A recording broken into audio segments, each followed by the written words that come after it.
diretamente para vocês, né? Até porque a gente tem outras, né, pregações e tudo, mas eu creio que vocês vão conseguir, né, estar absorvendo um pouco das informações. Então, o Outubro Rosa, ele é o mês que é destinado às mulheres. O Ministério da Saúde, ele identificou o mês de outubro como sendo um mês em que poderia chamar atenção, né, em relação às mulheres. É um mês que visa sensibilizar a população, não só de Tapetinga, mas do país e do mundo, em relação aos cuidados preventivos de câncer de colo de útero e de mama.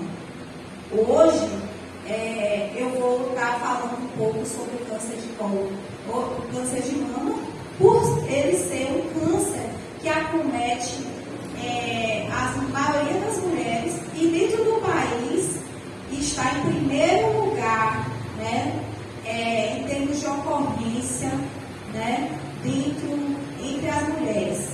Em 2024, foram 73.614, se eu não me engano, novos casos, né? Então, assim, o número de mulheres tem crescido absurdamente. Em relação ao ano passado, nós tivemos um aumento de 26%, né? O que nos faz entender que precisamos enfatizar mais, né? Essa abordagem e essa campanha e essa sensibilização em relação a essa população feminina. Então, o que seria o Outubro Rosa? Onde começou? Foi em 1990, né? Houve alguns movimentos isolados fora do país, em Nova York, sendo que em 92 houve o primeiro evento Outubro Rosa, que foi dentro do mesmo país, né, em Nova York. Foi uma corrida e começaram a se fazer esse movimento na tentativa de estar sensibilizando a população em relação a esses cuidados preventivos, né? Mais na frente eu vou estar falando por que esses cuidados eles são primordiais na saúde da mulher, certo? E aí, para chegar ao Brasil demorou um pouco, foi em 2002, né? E o primeiro movimento foi em São Paulo, e em 2008 que começou-se a ter um enfoque maior, né? Começou a espalhar, né, esse movimento dentro dos estados brasileiros e interiorizar essa campanha até chegar ao que temos hoje. Pode passar. E hoje nós vamos estar enfocando sobre o câncer de mama, né? Por a gente ter uma prioridade em questão de ocorrência, né? Não só dentro da cidade, da nossa comunidade, mas dentro do país. O porquê que o câncer de mama, né, acomete primeiramente a população feminina, pela própria estrutura da mama, né? A gente tem uma mama feminina ali e uma mama masculina. Notamos que o tecido amarelo, que o tecido adiposo da mulher, ele é um pouco mais volumoso. Na verdade, a mama ela foi preparada para a amamentação, né? E a mama masculina, ela é um pouco mais, ela tem menos tecido. Por ela ter uma proximidade maior com relação ao tórax e às estruturas anatômicas, né? Ele é um tipo de câncer mais agressivo, né? E a gente entende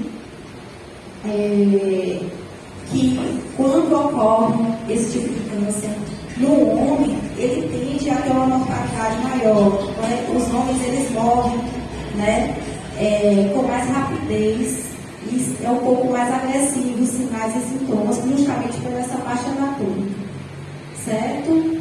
Na população feminina, né, a gente tem mamas mais densas, mais volumosas, e como eu disse para vocês, elas estão preparadas para a amamentação.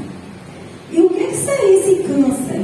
Né? Seria um crescimento desordenado de células dentro da mama, né? Que ainda hoje a medicina tenta explicar. Tanto é que a sua etiologia e a sua causa ela está baseada em fatores modificáveis, que sua maioria é o estilo de vida, e não modificáveis, que são a genética. Então são fatores intrínsecos ao nosso próprio corpo, né? Que não depende de fatores externos, né? E aí, o que acontece? Pode passar. Esse câncer, né? Ele tem vários graus de classificação, certo? E tanto uma localização do câncer mais in situ, ou seja, localizado na mama, né? Até ser um câncer mais agressivo, a fazer o nome metástases, ou seja, ele vai agredir, né, outros órgãos, né, chegando até o óbito, se a gente não adentrar com medidas de precaução e medidas de controle e de prevenção dessa doença. O câncer, né, eu tenho estudado, tenho visto, é uma das doenças também que são psicossomáticas. Então, ela tem uma causa emocional muito grande, né? Tanto é que a gente, nesse aspecto, a gente vai até um pouco mais adiante com relação a nós, enquanto estilo de vida, que a gente consegue ter um controle maior dos fatores que vão gerar esse câncer, como tabagismo, como alcoolismo, até porque a gente não faz uso, né? Então, a ocorrência na população evangélica, né, é bem menor com relação à população em geral, justamente porque o estilo de vida que a gente tem é muito mais saudável com relação à ocorrência desse tipo de doença, certo? Então, assim, e essa parte espiritual, né, ela coordena tanto a parte física e quanto a parte da alma, que são os nossos pensamentos, né? Então, a partir daí que você consegue controlar os pensamentos, né, aliados com os pensamentos de Deus e da vida que Ele quer para nós e que a vida que Ele nos deu, a gente sai ganhando com relação a essas medidas, né, de prevenção desse tipo de doença. Não só como câncer, como também a depressão, como outros tipos de doenças que a gente chama de doenças psicossomáticas. Essas doenças têm muito a ver com a relação do nosso corpo, né, em decorrência do nosso emocional. Então, quanto mais o nosso emocional está equilibrado, mais essas doenças elas estão mais tem menos possibilidade de se manifestar, né? Porque a gente consegue ter esse equilíbrio das nossas emoções, né? O autogoverno, o domínio próprio, que são os frutos, né, do Espírito Santo. E aí, gente, voltando aqui, nós temos desde a fase inicial da doença, que é um pequeno nódulo, que pode se manifestar desde um pequeno nódulo pequeno até, né, multiplicar essas células de forma desordenada e invadir outros órgãos, né, como, por exemplo, pulmões, pleura, caixa torácica, linfonodos, chegando até generalizar e causar óbito. Né? Então, por isso que é importante a gente estar aliando as medidas de prevenção, né, à ocorrência de câncer de mama. Pode passar. Quais são os fatores de risco para o câncer de mama? Como eu falei para vocês, a gente não tem um fator definido, isolado por si só. São um conjunto de fatores. Nós temos os fatores que são modificáveis e os não modificáveis. Os não modificáveis, a gente não tem muito o que, como interferir, nos posicionarmos para evitar. Mas os modificáveis a gente tem. E é aí onde a gente sai ganhando nesse aspecto.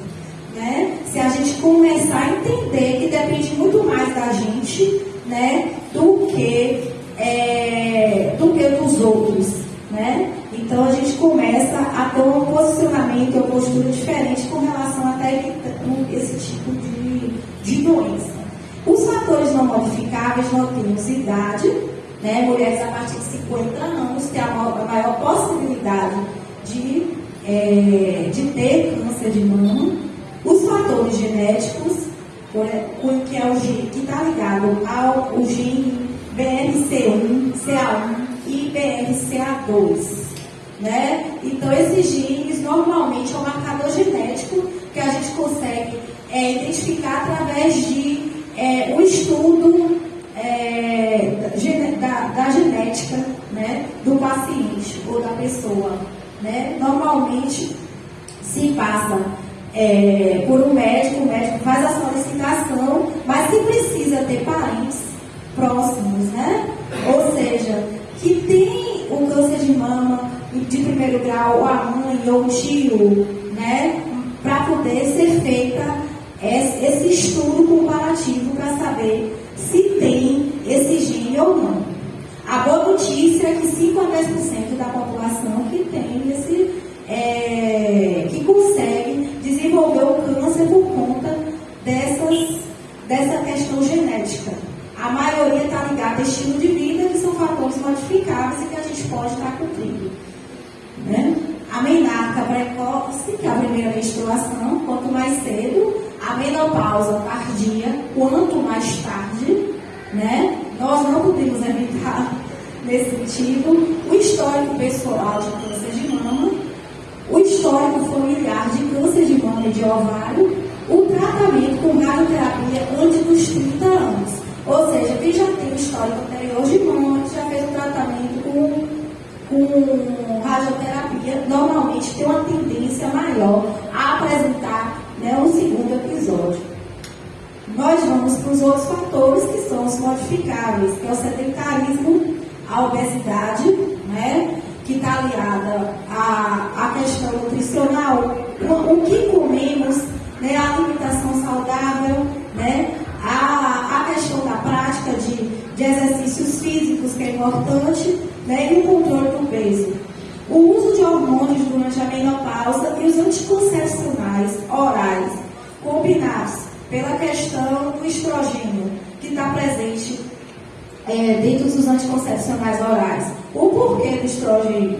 Porque o estrogênio provoca divisão celular. E assim sendo, se a gente tem uma célula pré-cancerígena e a gente tem esse tipo de fator de risco, né, a gente tem uma tendência maior a desenvolver, né, o câncer de mama. Mulheres nuligestas ou que nunca amamentaram. O que são nuligestas? Aquelas que nunca engravidaram. Então, assim, é saudável ter pelo menos um filho, né? Ou que nunca amamentaram. A amamentação exclusiva até 6 meses, né, é importante, e até 2 anos complementar, para que ocorra, né, esse desenvolvimento da mama, dos ductos, né, lactíferos que levam onde ficam alojados os nódulos de mama. Então é interessante que se tenha a amamentação. Então toda mulher que amamenta, ela tem o menor risco de desenvolver um câncer de mama. O uso de bebidas e de cigarros, né? Não seria o problema da gente, mas é importante a gente estar falando. Pode passar. Quais são os sinais e sintomas de câncer de mama, né? Seria o quê? A protuberância ânsia, né, visível, um nódulo, ondulações, né, ou depressões na pele. Então, assim, como é que eu vou identificar? Primeiro, através do autoexame das mamas, né? O autoexame me ajuda? Me ajuda, porque eu vou olhar, eu vou começar a me conhecer a ponto de entender o que é correto, o que é normal e o que é anormal. Então, eu preciso entender o que é normal através do conhecimento do próprio corpo, para quando ocorrer uma situação de anormalidade, a gente saber identificar. Ah, mas o autoexame, ele evita o câncer de mama? Não. Ajuda a gente a rastrear o câncer quanto mais cedo possível, certo? Ou seja, se eu tenho um nódulo acima de 2 centímetros, eu consigo palpar a mama e eu consigo identificar o nódulo. Agora, se eu tenho um nódulo menor que 2 centímetros, né, eu não consigo identificar palpando, eu vou ter que fazer mamografia. Então, é por isso que não é dispensável a mamografia e a consulta ao mastologista anual em mulheres acima de 40 anos, justamente por conta que esses nódulos menor que 2 centímetros não são identificados palpando no espelho ou em casa. Então, seria interessante a gente aliar as duas coisas para a gente poder ter uma medida de prevenção mais efetiva no sentido de evitar o câncer, certo? Então, é só para a gente se atentar, saber o que é normal e saber para a gente entender o que é anormal através do autoconhecimento. Vem a questão da mudança no mamilo, certo? O mamilo invertido, eu tenho um mamilo invertido, eu nasci com um mamilo invertido. Então, não é um sinal de câncer de mama. Agora, se eu tenho um mamilo protuberante, mas de repente ele ficou invertido, eu tenho que investigar. Então, por isso que é interessante a gente saber como é o nosso corpo, né? O nódulos, saída de secreção, avermelhada, ou de uma cor que não seja, né, normal. O que é normal? Ele ser o quê? Transparentezinho, mas uma cor mais líquida. Quando a gente vê uma saída de uma secreção escura no bico do peito, a gente entende que é anormal e a gente vai tentar investigar, né? Aspecto da pele, a pele casca de laranja, né? Normalmente é um pouco mais enrugada, né? Quando fica normal. Então, você sabendo que a pele, sua pele da sua mão não é dessa forma, me aparece de outro jeito, aí a gente tem que estar atento a isso, né? Então, são as principais anormalidades. Na dúvida, eu tenho outro tipo de anormalidade, como por exemplo, a simetria da mama. Eu tenho uma mama menor, outra maior. Desde quando eu nasci, tranquilo. Agora, se eu tenho uma mama que você está notando uma diferença de tamanho entre uma e outra, ou uma dor que nunca teve ali, a gente precisa procurar entender o que de fato está acontecendo, né? Então, é partir do princípio de tudo que é anormal, a gente procurar ajuda nesse sentido. Pode passar. Em relação ao autoexame. O autoexame, como eu falei para vocês, né, ele deve ser feito uma vez no mês. Quando é que eu vou fazer? Normalmente é 7 dias após a menstruação. Porque a mama está mais próxima do normal. Quando a gente faz esse tipo de exame numa mama, quando a gente está menstruada, a gente não vai conseguir, né, ter sucesso, porque as mamas ou normalmente estão aumentadas de tamanho, ou estão doloridas. Por isso que é importante a gente ter essa noção de que tem que ser feito após a menstruação.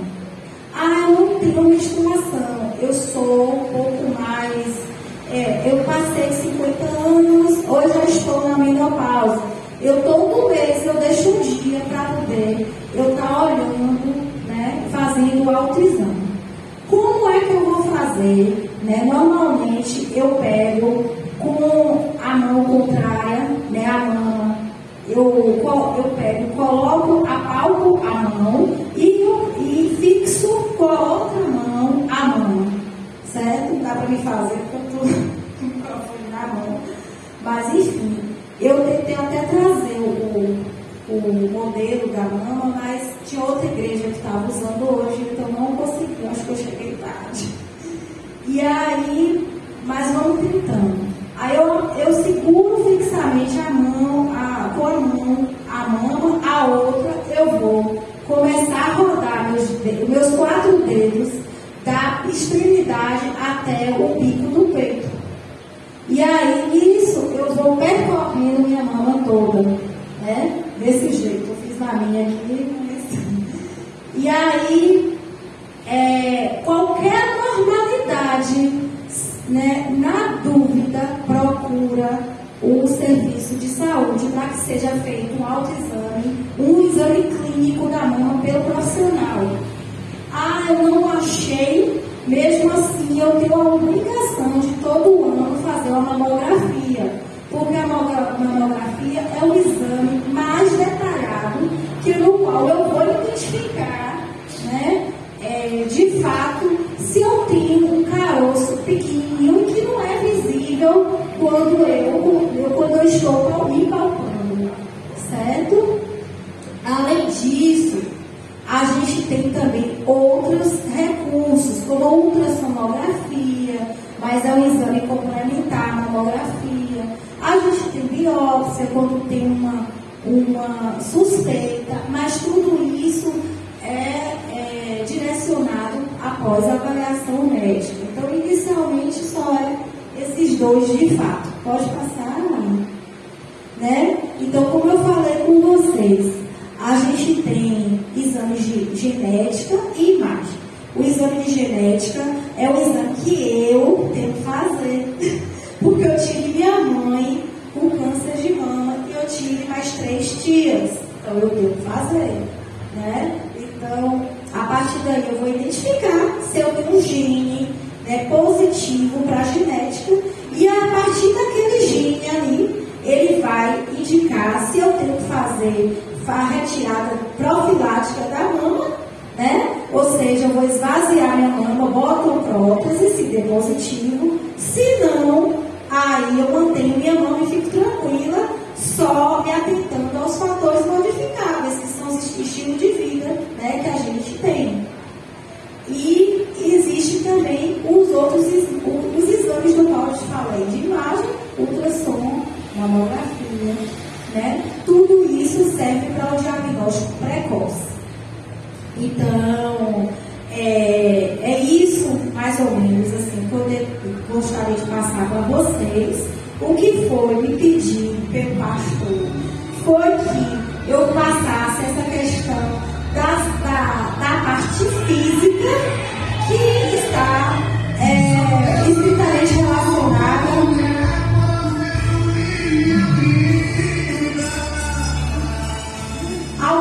aos nossos pensamentos e à nossa alma, que a forma como a gente se enxerga e a forma como nos enxergamos diz respeito à nossa identidade, o que a gente acredita ser e o que a gente herdou do nosso pai. Então, assim, nesse aspecto, a gente é privilegiada, né? E eu creio que daqui para frente vocês não vão só olhar, né, os cuidados, não com o cuidado espiritual em si, mas também está aliando esses cuidados às nossas mudanças físicas, né? Esses cuidados preventivos de saúde e relacionados ao nosso corpo que a gente precisa ter, certo? Então, assim, eu coloquei, eu acho que não dá para ver ali, não dá? Eu coloquei um versículo para a gente fechar, né? Falando sobre a mulher virtuosa, certo? E nós, né, como mulheres se buscamos diariamente estar em intimidade com Deus, a gente ganha muito, porque a gente tem essa questão do cuidado, né? A percepção do cuidado um pouco mais aguçada, porque nosso corpo é templo do Espírito Santo. E a gente precisa cuidar dele, porque é a nossa casa espiritual, é a onde Deus, né? Ele está presente e estamos presentes com Ele também. Eu agradeço, viu, gente, a oportunidade. Eu vou nas outras igrejas, eu falo sem gaguejar, mas eu confesso que aqui, viu, Cris? Eu cheguei e falei, meu Deus do céu, aqui eu vou falar. Aí eu comecei a derrapar. Aí depois eu relaxei um pouquinho, tá? E é isso. Se alguém tiver alguma dúvida, quiser perguntar, eu estou à disposição e eu estou para aprender com vocês, porque na outra parte espiritual vocês são, né? Vocês me ajudam muito e me passam muita segurança e muita coisa boa, tá bom? Obrigada pela oportunidade.